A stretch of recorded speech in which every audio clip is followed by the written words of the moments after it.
Garrett Graff was last here when he published a book called The Only Plane in the Sky. That was a bestseller. He has a brand new book, which I think will become the definitive story on Watergate. It is titled Watergate, A New History. He's not only a best-selling author, but he's also a CNN contributor. Garrett, congratulations on the book, which I'm most of the way through and thoroughly enjoying. It, of course, is right in my wheelhouse. Thanks so much for having me. I won't tell you how it ends. I won't tell you what happens to Richard Nixon in the end. All right, I have to test your bona fides, your bona fides, your knowledge right at the outset on this subject. So tell me who said these words. Watergate does not bother me. Does your conscience bother you? I know the song and can't come up with it off the top of my head. All right, but you do know it's a song. I think yes. It is the great Ronnie Van Zandt, Leonard Skinnard, Sweet Home Alabama. I never knew what exactly he meant by that. I guess he meant by that, does your conscience bother you that Nixon is no longer the president? Yeah, I also think, this was a huge moment in the way that America thinks about its government. I mean, we think of Watergate, and this is what a big part of this book is about, is, we think of it as like the burglary at the DNC in June 17th, 1972. But really, Watergate was a mindset, and it was a moment in our history intricately linked to the Pentagon Papers and the Vietnam War that saw America really reckon with the trust in the presidency, the trust in American institutions, and really the way that we think of our government and our president has never been the same. Yeah, I get your point that it was much more than just what happened on that particular summer night. I'm ahead of myself already. I learned things from reading author acknowledgments. Tell me, what is the Poppy Cafe? And if we were there together, what are we ordering?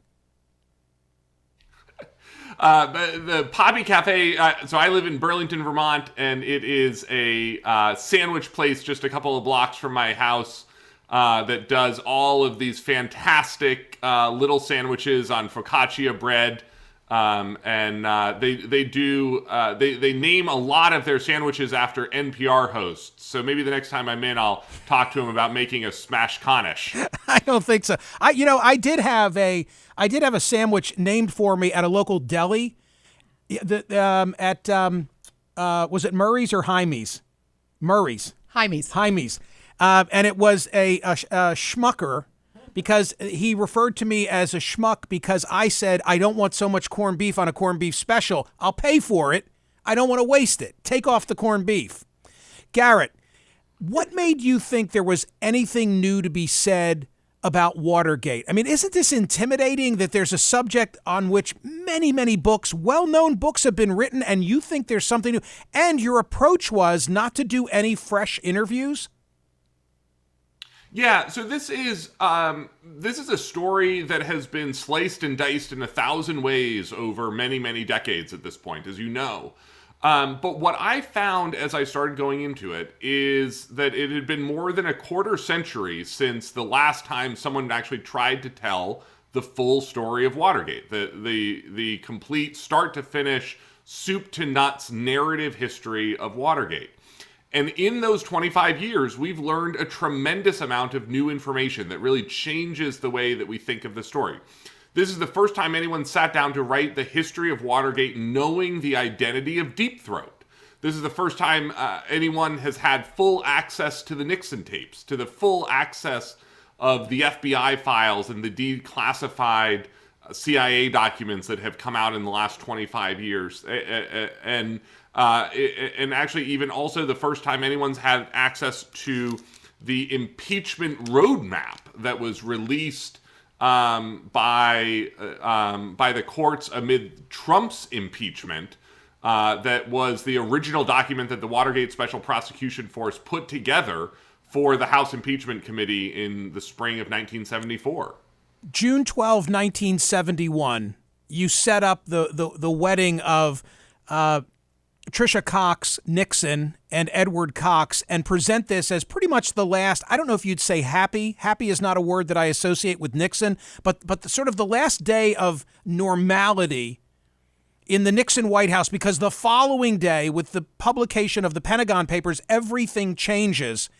You also point out that the Pentagon Papers, that massive treasure trove and what was published in the Times and the Washington Post, there's no mention of Nixon. So why was the Pentagon Papers so reacted to by the Nixon administration?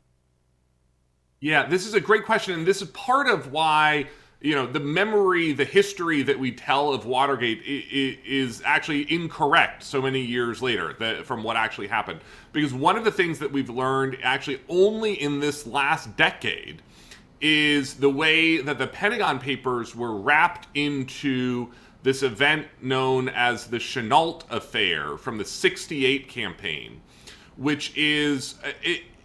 so when we talk about Watergate, again, we sort of shorthand it as just this burglary, but it was really this arching umbrella of more than a dozen interrelated scandals that span 1968 to 1974. Many of them with some of the same players, but all sorts of campaign finance violations, abuses of power, presidential malfeasance. And then you have in '68 the original sin, the Chenault Affair. This event in the fall campaign, as Nixon is running for president against Vice President Hubert Humphrey, one of the only times we have ever seen credible allegations of treason by a American political figure. Richard Nixon, using this cutout, a woman who happens to coincidentally live in the Watergate building herself, Anna Chenault, with close ties to China and the South Vietnamese government, he gets her to intercede with the South Vietnamese government to delay and stall the Paris peace talks and keep the Vietnam War going. Richard Nixon, in the fall of '68, keeps American men, servicemen, dying in the jungles of Vietnam for his own personal political benefit. And then what he becomes afraid of in the leak of the Pentagon Papers in 1971 is that this black mark is going to be revealed as part of the Pentagon Papers leaks.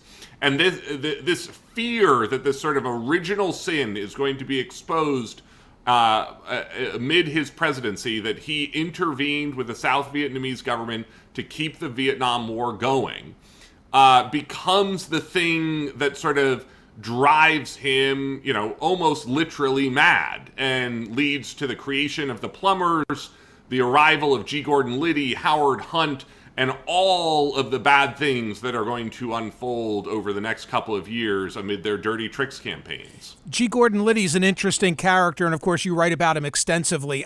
As a college student, I had dinner with Liddy, because he was brought to my university as part of a speaker series and nobody else was willing to entertain him for dinner. And I remember that dinner well, and I remember him telling me, among other things, that there was another United States senator in the car with Ted Kennedy at Chappaquiddick. Such was my dinner with G. Gordon Liddy. The screw-up on June 17, 1972, the apprehension at the Watergate, had to do with the way I always thought the doors were taped. You talk about the taping in the garage. How were they uncovered, I guess is what I want to ask you. Yeah, and the truth is, it's not entirely clear. And that's in part because, again, part of what we misunderstand and misremember about that is this was actually the second burglary at the Watergate. They had been in, the same burglars had been in a couple of weeks earlier and had sort of bungled their attempt to bug and wiretap the DNC offices. So they were coming back on the night of June 17th to try to fix those problems. And then their plan was to actually break into George McGovern's headquarters, George McGovern's headquarters the following night. And so, one of the weird things is if they hadn't been caught at the Watergate, maybe would have been caught at the McGovern headquarters the following night. But that night, part of what is still a mystery is what they were doing inside, and were they sabotaged by the CIA? And this becomes one of the sort of weird things that hangs over the Watergate scandal for, really the last 50 years is that night, Howard Hunt, a retired CIA officer, one of the burglars, one of the Cuban emigres recruited by Liddy and Hunt, was actually an active CIA agent on the payroll of the CIA that night for $100 a month, reporting constantly to his handlers about what Liddy and Hunt were up to in their dirty tricks. And there's been this long-standing question of whether the CIA actually found out about the burglary and purposely sabotaged it, and or summoned the D.C. police to the scene that night. And Nixon's ultimate sin in this, because there's no evidence of him having any knowledge of the Watergate break-in in advance, but later it was Nixon trying, simplistic terms here, to get the CIA to lean on the FBI to back off the investigation. That was what he did wrong, and that was the cover-up that then ensued. Is that a fair summary? Exactly. The sort of one way to think of Watergate is that it's two separate criminal conspiracies. One, there's all of the dirty tricks and malfeasance that leads up to the actions on the night of June 17th, 1972. And then there's the cover-up. And one of the maxims, as you know from covering politics for so long, one of the maxims that Washington has taken away from Watergate is this idea, the cover-up is always worse than the crime. And that this idea that it was the cover-up that sank Richard Nixon rather than the crimes leading up to it. But one of the things that really becomes clear when you look back over 50 years and everything that we've learned since, actually the crimes were quite terrible. That they were wide-ranging, they were numerous. You had illegal campaign finance unfolding, and that actually 69 total people were indicted as part of the Watergate scandal and the cover-up and the crimes that grew out of it, including, most surprisingly to me, New York Yankees owner George Steinbrenner. Garrett Graff's new book is called Watergate, A New History. Garrett, did you come to an opinion? Do you have an opinion as to whether they were there looking at information possessed by the Democrats on Nixon, or whether they just wanted to surveil whatever might come to the Democrats' knowledge? I'm not explaining that well, but there are two different reasons why they could have been there, or both. Yeah, I think that the most likely scenario where I settle is that there were multiple motives playing out on that burglary team all at once. And that there were potentially as many as 2 or 3 different schemes that different members of the burglary team were trying to pull off without telling everyone else involved.